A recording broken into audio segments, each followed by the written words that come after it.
Hello everyone. Last turn पे हम लोग ये पढ़े थे कि बायोट-सेवर्ट्स लॉ क्या होता है या मैग्नेटिक फील्ड का डायरेक्शन कैसे निकालते हैं, राइट हैंड थंब रूल से यूज़ किए थे ना।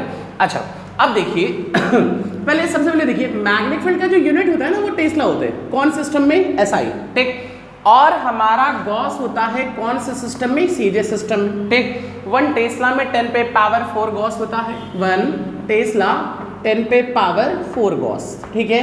ये हमारा मैग्नेटिक फील्ड इंटेंसिटी का जो भी मैग्नेटिक फील्ड है उसका ये हमारा यूनिट है। अच्छा, उसके बाद हम लोग डायरेक्शन निकालना सीख गए थे ना। अब डायरेक्शन के बाद magnetic field mu 0.4 pi I dl sin theta by r square, ठीक है। अच्छा, इसमें जो ये dl है, ये dl क्या था? करंट एलिमेंट था। dl का डायरेक्शन वही था जो डायरेक्शन करंट का था, ठीक। dl का डायरेक्शन और करंट का डायरेक्शन ऐसे याद रखिएगा, dl is a current element और dl का डायरेक्शन वही होगा जो डायरेक्शन का करंट, जो करंट का डायरेक्शन होगा ना। और ये जो बायोट-सेवर्ट्स लॉ है ये स्मॉल करंट एलिमेंट के लिए। अच्छा, म्यू 0 की वैल्यू 4 पाई 10 × 10⁻⁷ टेस्ला मीटर पर एम्पियर या तो हेनरी पर मीटर होता है ना, ठीक। और ये जो वैल्यू है ये हमारा वैल्यू किसके लिए है? एयर या वैक्यूम। एयर और वैक्यूम को सेम ट्रीट करते हैं, ठीक है। एयर और वैक्यूम अलग अलग ट्रीट नहीं करते हैं, सेम ट्रीट करते हैं। क्यों? क्योंकि air have very low density, ठीक है।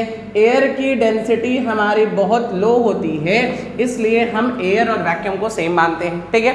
अच्छा, जो म्यू नॉट है ये परमेबिलिटी ऑफ फ्री स्पेस है ना। Permeability of free space mu naught, ऐसे कोई पूछेगा म्यू नॉट क्या है तो म्यू नॉट एक कांस्टेंट है, ठीक। म्यू नॉट एक कांस्टेंट है which measure, ठीक है, ability to allow magnetic field lines, ठीक है, magnetic field lines by या through any medium,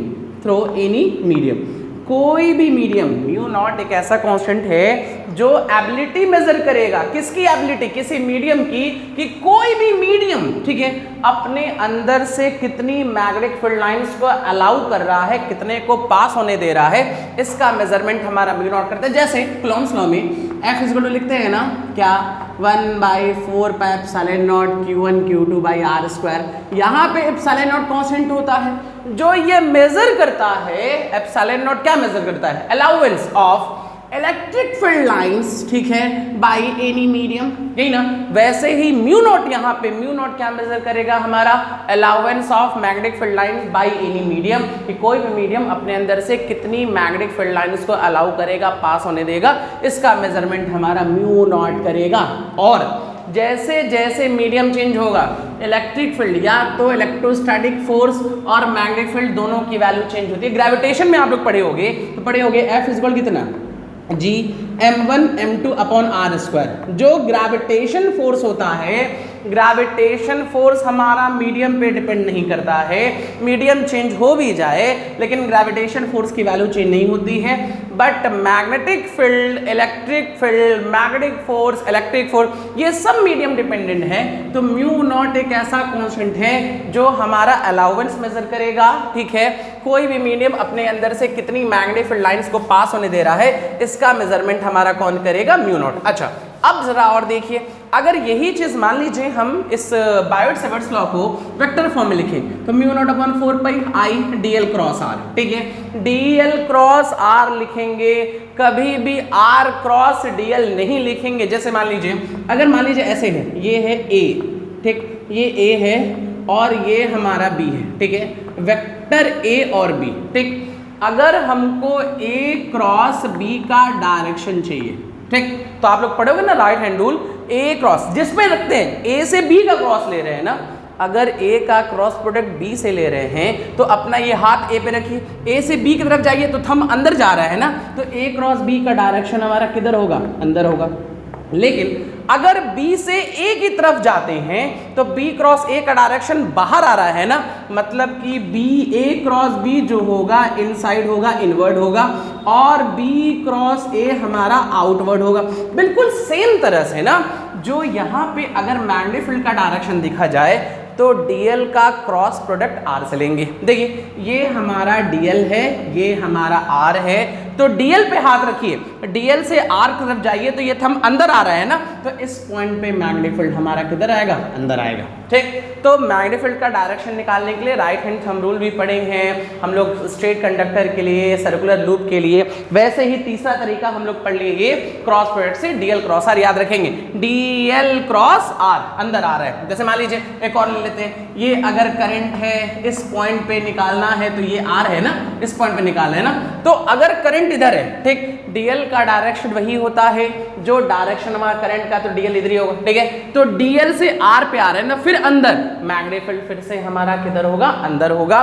कभी भी मैग्नेटिक फील्ड निकालना है, उसका डायरेक्शन निकालना है तो right hand thumb rule use कर लीजिए, मैक्सवेल स्क्रू रूल यूज कर लीजिए, या तो डीएल क्रॉस आर का ना, आर क्रॉस डीएल कभी नहीं होगा। चलिए अब हम लोग बायोट-सेवर्ट्स लॉ पढ़ लिए, अब बायोट-सेवर्ट्स लॉ के बाद इसका एप्लीकेशन पढ़ते हैं ना, इसका यूज किया जाता है थोड़ा। ठीक है, सबसे पहले यूज, ठीक है, सबसे magnetic field intensity of straight current carrying wire. ठीक है, कोई स्ट्रेट करंट कैरिंग वायर है, ठीक, वो स्ट्रेट करंट कैरिंग वायर हमारा फाइनाइट भी हो सकता है, इनफाइनाइट भी हो सकता है, सेमी इनफाइनाइट भी हो सकता है, कुछ भी हो सकता है ना, उसका हम लोग को मैग्नेटिक फील्ड इंटेंसिटी निकालना है। सुनिएगा मेरी बात ध्यान से ना, अगर हम पूछें टैन थीटा, ठीक, टैन थीटा का डिफरेंशिएशन अगर पूछें तो टैन थीटा का डिफरेंशिएशन आता है सेक स्क्वायर थीटा। ठीक, अगर कहीं पे हम पूछें कि टैन, जैसे साइन का कॉस होता है, कॉस का माइनस साइन होता है, वैसे टैन का सेक स्क्वायर थीटा होता है। अच्छा एक चीज़ और, मान लीजिए लिखा है y is equal to a tan x, ठीक, ऐसे लिखा है। ठीक है, यहाँ पे दो वेरिएबल है, y भी है और x भी, ठीक, तो y का डिफरेंशिएशन dy हो जाएगा a, ठीक, tan का कितना होगा सेक स्क्वायर x और साथ में dx भी आएगा। कभी भी किसी इक्वेशन में एक से ज़्यादा वेरिएबल होते हैं ना, तो उस डिफरेंशिएशन को कहते हैं पार्शियल।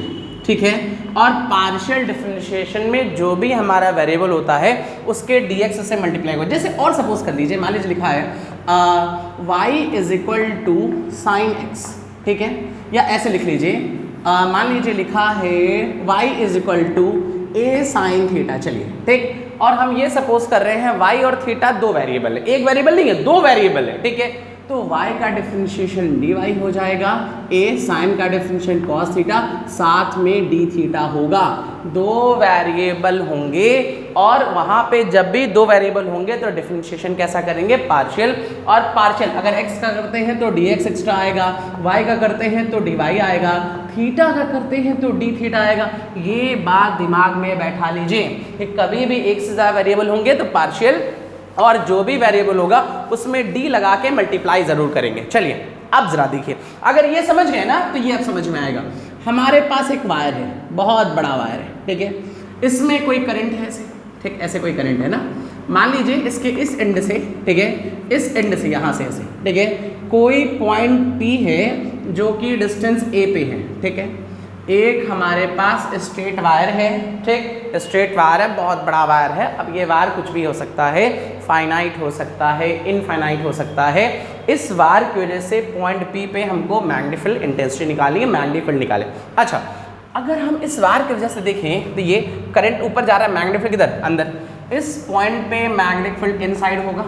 ठीक, अच्छा अब हमको डायरेक्शन तो पता है इनसाइड होगा, हमको डायरेक्शन चाहिए। देखिए कई बार बता चुके हैं कि मैग्नेटिक फील्ड निकालने के लिए दो चीज़ चाहिए, एक तो डायरेक्शन चाहिए, दूसरा मैग्नीट्यूड चाहिए, और डायरेक्शन निकाल चुके, मैग्नीट्यूड के लिए बायोट-सेवर्ट्स लॉ यूज़ कर रहे हैं। ठीक, अच्छा जो बायोट-सेवर्ट्स लॉ है, ठीक है, वो हम पहले ही बोले थे स्मॉल करंट एलिमेंट के लिए। ठीक, तो ये तो बहुत बड़ा है ना, बायोट-सेवर्ट्स लॉ अप्लाई नहीं होगा। ठीक, अगर अप्लाई नहीं होगा तो क्या करेंगे, मान लेंगे वायर छोटे छोटे छोटे, अगर ऐसे देखा जाए कि वायर क्या है तो ऐसे कहेंगे ना, wire is the collection of infinite number of points. ठीक है कि नहीं, है ना, तो अगर ये भी इनफाइनाइट नंबर ऑफ पॉइंट का कलेक्शन है तो हम कोई छोटा सा एलिमेंट मान लेते हैं। ठीक, मान लिया कोई छोटा सा एलिमेंट, यहाँ पे y डिस्टेंस पे जाके हम कोई छोटा सा एलिमेंट मान लिया, कितना, dy। ठीक, y डिस्टेंस पे गए हैं, y डिस्टेंस पे जाके एक छोटा सा एलिमेंट क्या मान लिए, dy, और इसको ज्वाइन करने वाली लाइन ऐसे, ठीक है, ये ऐसे। ठीक, ये एंगल सपोज कर लिया थीटा, ठीक है। हमने डी वाई क्यों माना, हम फिर बात कह रहे हैं, हम बायोट-सेवर्ट्स लॉ अप्लाई करके मैग्नीट्यूड निकालने जा रहे हैं और Biot-Savart's law small current element के लिए, ठीक। तो y डिस्टेंस पे गए, एक छोटा सा करंट एलिमेंट ले लिया डी वाई, अब इसको ज्वाइन कर दिया, ये ऐसे पोजीशन वेक्टर ये है ना, देखिए ये पोजीशन वेक्टर है ना, ये वैल्यू r हो गई ना। अच्छा, अब ये r है, ये y है, a है। अच्छा, यहाँ पे करंट एलिमेंट है, करंट एलिमेंट यहाँ भी होगा, यहाँ भी होगा, यहाँ भी होगा, सब होंगे ना। अगर ये करंट एलिमेंट यहाँ लिए होते तो थीटा की वैल्यू 0 हो जाती, यहाँ लेते थीटा की वैल्यू कुछ और हो जाती। तो जैसे जैसे हम करंट एलिमेंट का पोजीशन चेंज करेंगे वैसे वैसे हमारा थीटा और वाई दोनों चेंज होगा। थीटा और वाई चेंज हो रहा है, मतलब थीटा और वाई हमारा वेरिएबल है। अच्छा, अब जरा ध्यान से देखिएगा ना, अगर ये थीटा है, जैसे याद करिए बायोट-सेवर्ट्स लॉ में ऐसे बोले थे ना कि अगर ये करंट है, ये पोजीशन वेक्टर p है तो ये एंगल थीटा होगा। अगर p यहाँ ना होके यहाँ होता तो ये एंगल ले रहे होते। तो अगर बायोट-सेवर्ट्स लॉ लगाते हैं तो ये एंगल लेना होगा ना, ठीक। मान लिया ये एंगल कितना है, अल्फा। अच्छा, ठीक है, अगर ये थीटा है, ये तो 90 है, तीनों ये ट्रायंगल बन रहे हैं ना, तीनों का सम 180, तो ये वैल्यू कितनी होगी, ये 90 है ना, तो ये कितना होगा, ये थीटा ऐड कर लीजिए तो ये आएगा 90 माइनस थीटा आएगा। अगर ये 90 माइनस थीटा है, इस पूरे को ऐड करिए तो 180 आएगा, स्ट्रेट है ना। तो alpha plus 90 minus theta is equal to 180, तो लिख सकते हैं alpha is equal to 180 minus 90, यहाँ लिखेंगे क्या लिखेंगे, 180 माइनस 90 प्लस थीटा, तो अल्फा की वैल्यू आ गई 90 प्लस थीटा, ठीक। अच्छा, अब चलिए हमारे पास अल्फा की वैल्यू आ गई है ना। अब अल्फा के बाद हमको आर की वैल्यू निकालनी है, ठीक है। तो आर की वैल्यू निकालने के लिए देखिए क्या करिए, देखिए हमारे पास, ठीक है, ये राइट एंगल ट्रायंगल है, ठीक है।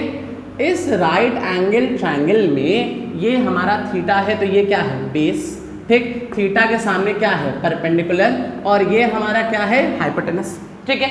अब जरा देखिएगा, बेस और हाइपोटेनस रिलेशन कौन बता रहा है, cos, cos theta is equal to base की जगह कितना a, हाइपोटेनस की जगह कितना r, तो r is equal to a upon cos theta, और 1 upon a upon cos theta, cos का उल्टा क्या होता है, सेक, तो r की वैल्यू कितनी हो गई, a सेक थीटा।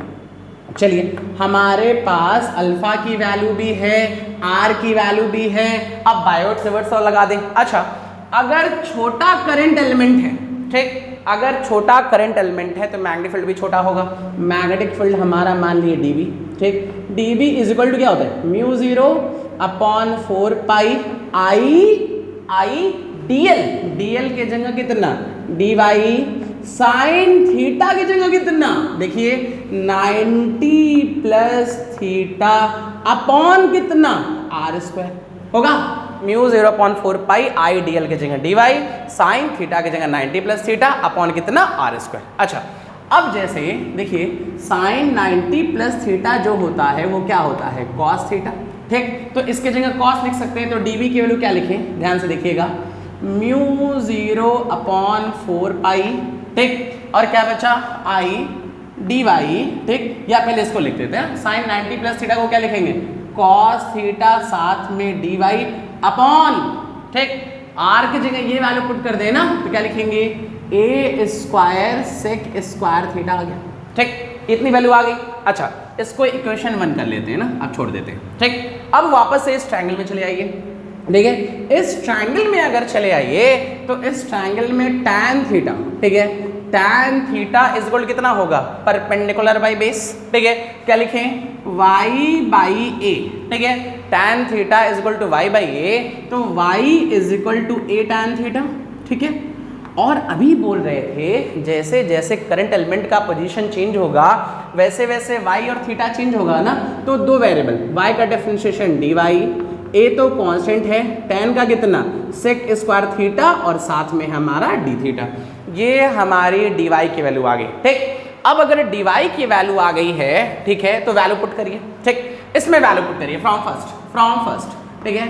फर्स्ट से प्रूफ पुट करें तो dB is equal to mu 0/4 pi, ठीक है, आई कॉस थीटा, और dy की जगह ये कितना, a sec square theta d theta upon कितना, a square sec square theta, sec square से सेक स्क्वायर, a से a के कैंसिल, तो dB की वैल्यू जो आ गई μ0/4 ठीक, साथ में हमारा i cos थीटा ये अलग है ना, d थीटा अपॉन कितना a, ये हमारा मैग्नेटिक फील्ड आया ना। ये अभी मैग्नेटिक फील्ड निकाले हैं छोटे एलिमेंट की वजह से, लेकिन हमको छोटे का नहीं चाहिए, हमको पूरे का चाहिए। तो हमको टॉप से लेके, देखिए यहाँ से लेके ठीक यहाँ तक का चाहिए ना, मतलब फर्स्ट इन और सेकेंड। तो ये एंगल मान लिया, ठीक है। देखिए ये एक्स एक्सिस के नीचे है तो निगेटिव होगा, तो -θ2 मान लिया, ठीक। और ये एक्स एक्सिस के ऊपर है तो इसको क्या मान लिया, θ1, ठीक। छोटा एलिमेंट पता है, बड़े का निकालना है तो इंटीग्रेट कर देना। कहाँ से कहाँ तक, -θ2 से लेके θ1 तक, इसका इंटीग्रेशन भी ये आ जाएगा μ0/4π, ठीक। साथ में i/a और cos का इंटीग्रेशन कितना होता है, साइन, तो क्या लिखेंगे, साइन आएगा। साइन में वैल्यू पुट करिए, साइन θ1 में से माइनस करिए साइन -θ2, ये आएगा ना, और ये माइनस बाहर आएगा, ठीक। अगर ये माइनस बाहर आ गया, ठीक है, देखिएगा, ठीक, अगर ये माइनस बाहर आ गया तो माइनस माइनस क्या प्लस, तो मैग्नेटिक फील्ड की वैल्यू जो आ गई μ0/4π i/a और साथ में sin θ1 प्लस sin θ2। ये हमारा magnetic field intensity due to straight current carrying conductor की वजह से आया है। ये हमारा फुल है पूरा, ठीक। एक बार हम शॉर्ट में और एक्सप्लेन कर रहे हैं, ठीक है, एक बार और देख लीजिएगा। अगर जो लोग को लग रहा है बहुत बड़ा है, ठीक, तो हम एक बार और रिपीट करें, कुछ किए नहीं है। वाई पे गए हैं, एक छोटा सा एलिमेंट ले लिए हैं dy, ठीक है, जो कि कितने एंगल पे है, थीटा, ठीक। सबसे पहले ये डिस्टेंस माने हैं r, इस राइट एंगल ट्रायंगल में ये थीटा है तो ये बेस या हाइपोटेनस, यहाँ से r किलो निकाले, क्या लिखे हैं, cos theta is equal to base upon hypotenuse. तो r की वैल्यू कितनी है, a अपॉन cos, तो ये आ गया a sec थीटा, r निकल गया, ठीक, r निकल गया। फिर बायोट-सेवर्ट्स लॉ लगा दिए, क्या लिखे हैं, dB is equal to μ0/4π i, dl की जगह कितना लिखे, dy साइन, और ये एंगल है ना तो कितना लिखे, 90 प्लस थीटा अपॉन कितना, r², r की जगह वैल्यू लिखे थे कितना, a² sec² theta, sign 90 plus theta कितना होता है, cos थीटा, ठीक।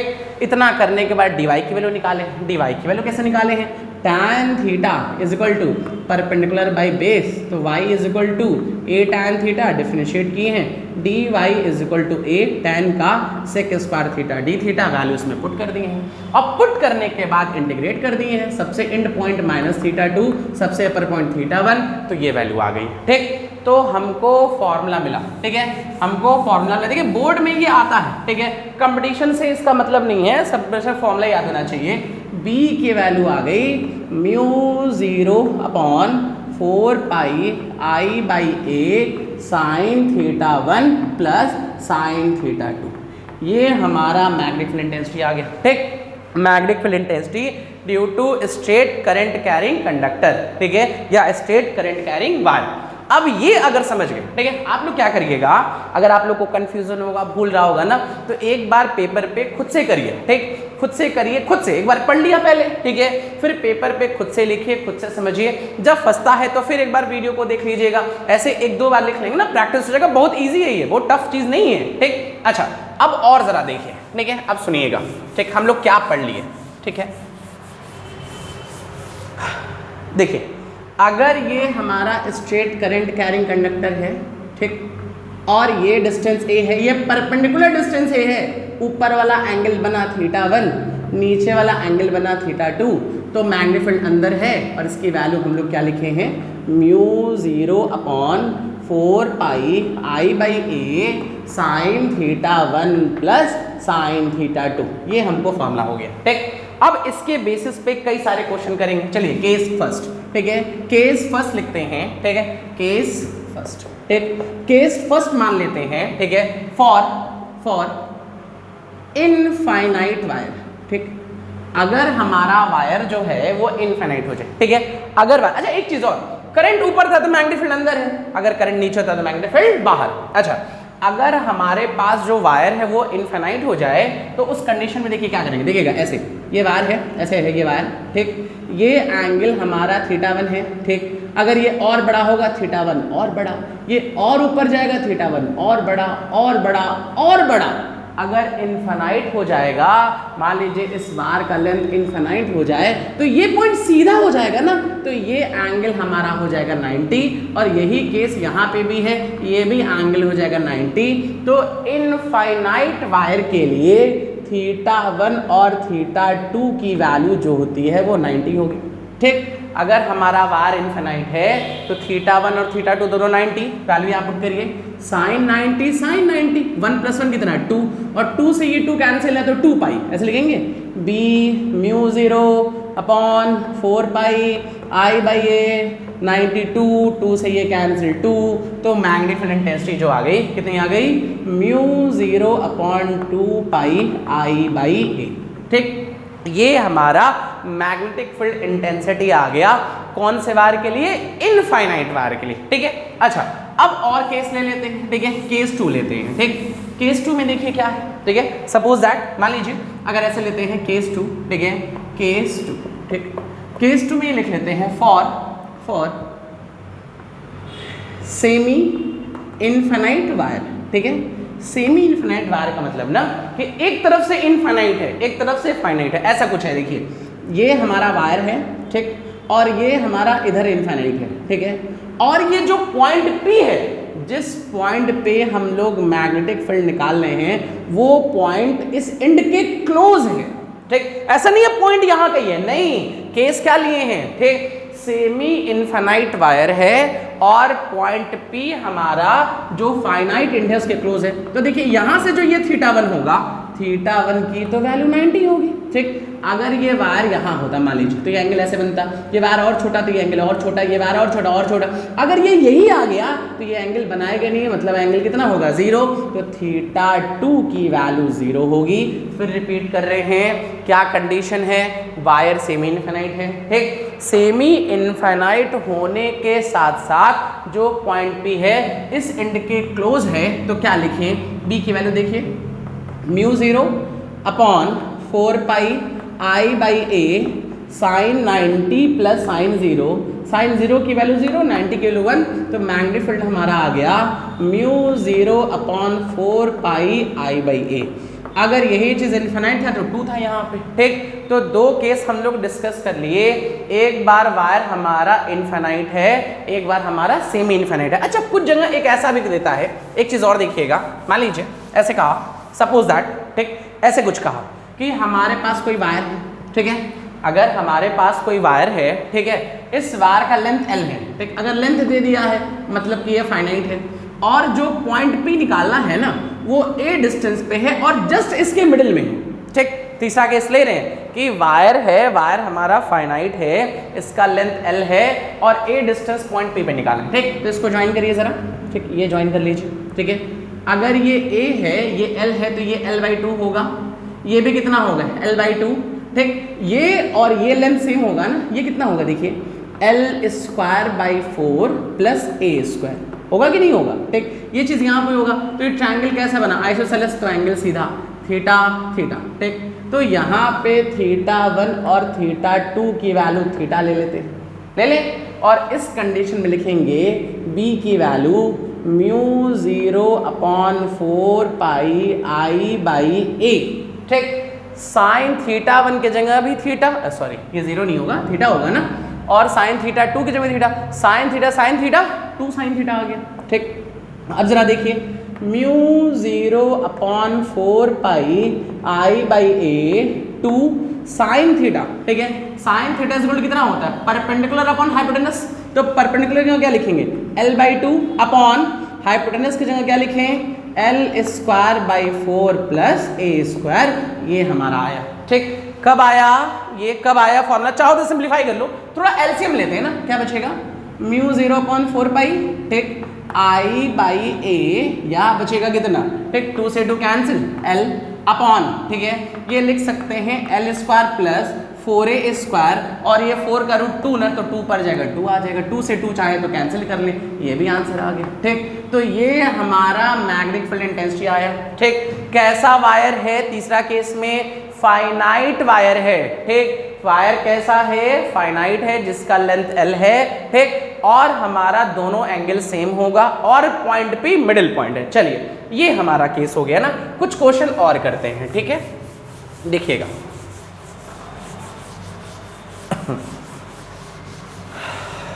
जैसे मान लीजिए एक क्वेश्चन ऐसे करते हैं, मान लीजिए ये हमारे पास एक स्क्वायर है, ठीक है, कई सारे अभी क्वेश्चन मिलेंगे, अब हम लोग सिर्फ क्वेश्चन किया जाएगा, ठीक है। ये हमारे पास एक स्क्वायर है, ठीक है, ये स्क्वायर है और जिसका साइड मान लेते हैं, चलिए 2a सपोज कर लेते हैं, ठीक, और इसमें करंट ऐसे फ्लो हो रहा है, ऐसे करंट ऐसे फ्लो हो रहा है, ठीक, करंट ऐसे, ठीक है। एक हमारे पास स्क्वायर है जिसका साइड 2a है, जिसमें करंट ऐसे फ्लो हो रहा है ना, कौन से डायरेक्शन में, एंटी क्लॉकवाइज। इसके सेंटर पॉइंट P पे हमको मैग्नेटिक फील्ड इंटेंसिटी निकालना है, ठीक है। आप ध्यान से देखिएगा, पहले अगर यहाँ पे एक करंट एलिमेंट 1 2 3 4, स्क्वायर का हर साइड जो है वो करंट एलिमेंट की तरह बिहेव कर रहा है ना, अगर स्क्वायर का हर साइड करंट एलिमेंट की तरह बिहेव कर रहा है तो हमारे पास टोटल स्ट्रेट वायर कितने हो गए, 4। अगर 4 स्ट्रेट वायर हैं तो चारों का मैग्नीट्यूड डायरेक्शन निकालें। जरा देखिएगा राइट हैंड थंब रूल से, ठीक है, ये मेरा लेफ्ट हैंड है जिससे हम लिखते हैं, ये राइट हैंड है, ये थंब ऊपर तो मैग्नेटिक फील्ड किधर, बाहर, इस पॉइंट पे इसका बाहर, अगर इसका निकाले तो इसमें भी किधर, बाहर, अगर इसका निकाले इसमें भी बाहर, अगर यहाँ रख के हम निकालें तो भी उस कंडीशन में हमारा जैसे नीचे जा रहा है ना, अगर निकाले तो बाहर, तो चारों की वजह से जो भी मैग्नेटिक फील्ड का डायरेक्शन आ गया वो सबके सब बाहर। फिर रिपीट करें, देखिए करंट ऊपर, मैग्नेटिक फील्ड बाहर, करंट ऐसे, मैग्नेटिक फील्ड बाहर, ठीक है, ये करंट ऐसे जा रहा है, मैग्नेटिक फील्ड बाहर, इसमें करंट नीचे तरफ घुमा के आएंगे तो फिर बाहर, तो चारों की वजह से जो भी हमारा मैग्नेटिक फील्ड है वो किधर आ रहा है, बाहर, मतलब चारों ऐड होंगे। अच्छा मैग्नीट्यूड निकालना है तो देखिएगा, एक को ज्वाइन करें, चलिए इसको ज्वाइन कर लेते हैं ऐसे, ठीक है, इसको ज्वाइन कर लेते हैं, ठीक, ये डिस्टेंस ज्वाइन कर लें। अगर हम जानते हैं b की वैल्यू कितनी, μ0 upon 4 pi I by a sine theta 1 plus sine theta 2, ठीक है। चलिए इसको ना ज्वाइन करके चलो इधर से करते हैं, ठीक है, जैसे भी कर लो कोई फर्क नहीं पड़ेगा, हम ये वार लेते हैं, ठीक है, अगर ये वार ले लेते हैं ऐसे, ठीक। अब ये ज्वाइन किया, ये परपेंडिकुलर डिस्टेंस लेंगे ना, परपेंडिकुलर डिस्टेंस मान लिया r, ठीक। अच्छा ये बताओ, ये पूरा डिस्टेंस 2a है तो ये 2a का हाफ होगा ना, तो r की वैल्यू यहाँ पे जो डिस्टेंस आया ना वो डिस्टेंस आ गए। अच्छा ये एंगल और ये एंगल सेम होगा, मतलब थीटा 1 और थीटा 2 की वैल्यू सेम होगी, और डायगोनल जो होते हैं स्क्वायर के 90 डिग्री पे कट करते हैं ना, आखिर ये डायगोनल ही तो है, अगर ये पूरा 90 है तो ये एंगल कितना होगा 45, और ये भी एंगल कितना होगा 45, तो थीटा 1 थीटा 2 कितना हो गया 45। तो मैग्नेटिक फील्ड लिखिए, देखिए μ0 upon 4 pi I by a into, ठीक है, साइन 45, साइन दोनों 45 है ना, तो कितना आ गया 2 साइन 45, और साइन 45 की वैल्यू जो होती है 1 बाई √2, तो √2 से 2 कैंसिल √2, ये सिर्फ √2 बचेगा, तो क्या बचा μ0 upon 4 pi I √2 by a, ये हमारा मैग्नेटिक फील्ड आ गया, ठीक। ये मैग्नेटिक फील्ड एक बार का आया ना, लेकिन एक बार नहीं है, 4 हैं, तो टोटल अगर निकालें और चारों का डायरेक्शन सेम है तो चारों को ऐड कर लें, मतलब 4 सिंप्लाई करें तो लिख सकते हैं क्या μ0 अपॉन 4 पाई, 4 सिंप्लाई करें तो ऐसे लिखिए क्या 4 √2I अपॉन कितना a, ये हमारा मैग्नेटिक फील्ड इंटेंसिटी आ गया। वो मैग्नेटिक फील्ड इंटेंसिटी हमारा किधर है, सेंटर पे, आउटसाइड है, ठीक है, और ये हमारा स्क्वायर है जिसका साइड कितना था 2a। चलिए इसके बाद और केस है, देखिएगा और केस ले सकते हैं क्वेश्चन में, देखिए और क्वेश्चन ये है, मान लीजिए अगर ये हमारे पास ट्रायंगल है, ठीक है, अगर ये ट्रायंगल है इक्विलेटरल हम सपोज कर रहे हैं, ठीक, इसका साइड हमने माना a, ठीक है, या चलिए इसका साइड मान लीजिए r है, चलिए r मान लेते हैं ना, ठीक, और इसमें करंट ऐसे फ्लो हो रहा है, ठीक है, करंट ऐसे फ्लो हो रहा है ये, ठीक, ऐसे करंट ऐसे फ्लो हो रहा है ना, ठीक है। अगर करंट ऐसे फ्लो हो रहा है और इसके सेंटर पे मैग्नेटिक फील्ड इंटेंसिटी निकालनी है, ठीक, तो फिर से वही काम, सबसे पहले यहाँ पे कितने स्ट्रेट वायर हैं, 3, तीनों का डायरेक्शन निकालें, मैग्नेटिक फील्ड का मैग्नीट्यूड निकालें, ऐड करें। अच्छा करंट ऐसे जा रहा है ना, करंट ऐसे जा रहा है, मैग्नेटिक फील्ड बाहर, करंट ऐसे जा रहा है, मैग्नेटिक फील्ड बाहर, इसका भी देखेंगे तो मैग्नेटिक फील्ड बाहर, तीनों का मैग्नेटिक फील्ड बाहर आ रहा है, तीनों का डायरेक्शन सेम है, ठीक, अगर डायरेक्शन सेम है तो ऐड होगा तो मैग्नीट्यूड निकालें। देखिए इसको ज्वाइन करिए, ज्वाइन कर लेते हैं ऐसे ना, अच्छा इसको ज्वाइन कर लिया, ठीक, ये ज्वाइन कर लिया, ये डिस्टेंस सपोज कर लिया हम आर ए मान लेते हैं, ठीक है। अच्छा ये बताइए, अगर इक्विलेटरल ट्रायंगल है, ध्यान से सोचिएगा, बहुत सिंपल है। अगर इक्विलेटरल ट्रायंगल है तो तीनों एंगल 60 60 60, अगर ये पूरा 60 है तो ये एंगल कितना होगा 30, और ये भी एंगल कितना होगा 30। अच्छा अब ज़रा देखिएगा, ये ज्वाइन कर रहे हैं, ये 30 है ये 90 है, ठीक है, तो ये एंगल कितना होगा 60 होगा ना, और ये भी एंगल कितना होगा 60। जिस पॉइंट पे निकालना है उससे ज्वाइन करने वाली दोनों एंगल ये 60 हो गए, मतलब θ1 और θ2 दोनों की वैल्यू हमारी 60 डिग्री है, ठीक। और हमको ये A निकालना है, ठीक। ये अगर R है पूरा तो ये कितना होगा R/2, ये होगा ना। ज़रा यहाँ से निकालिए तो देखिए, ये राइट एंगल ट्रायंगल है, ठीक है। अगर साइन थीटा लेते हैं, ठीक है, या कॉस, जैसे मान लीजिए ये लेना, ये क्या है परपेंडिकुलर, ये क्या है बेस, तो लिखिए ज़रा tan 30, ठीक, tan 30, ठीक, tan theta is equal to perpendicular upon base की जगह कितना R/2, ठीक, और 30 की वैल्यू 1/√3, क्या लिखें 2/AR, तो R की वैल्यू कितनी आ गई हमारी, ठीक है, R की जो वैल्यू आ गई 2A√3, ठीक। tan 30 की वैल्यू 1/√3 होती है ना, और tan theta is equal to perpendicular by base होगा, ठीक, R/2। अच्छा तो लिख सकते हैं 2√3A आ गया, ठीक। ये डिस्टेंस अगर समझ में आ गया, ठीक है, डिस्टेंस एक बार हम फिर से रिपीट कर दे रहे हैं, देख लीजिए, ये पूरा 60 है 60 है 60 है, ये आधा होगा 30, ये 90, तो ये कितना 60। अगर ये 30 लेते हैं, tan theta is equal to perpendicular की जगह A, बेस की जगह R/2, तो 2 किधर आ गया ऊपर, और इसके जगह कितना 1/√3, √3 इधर, ये वैल्यू आ गई R की, ठीक।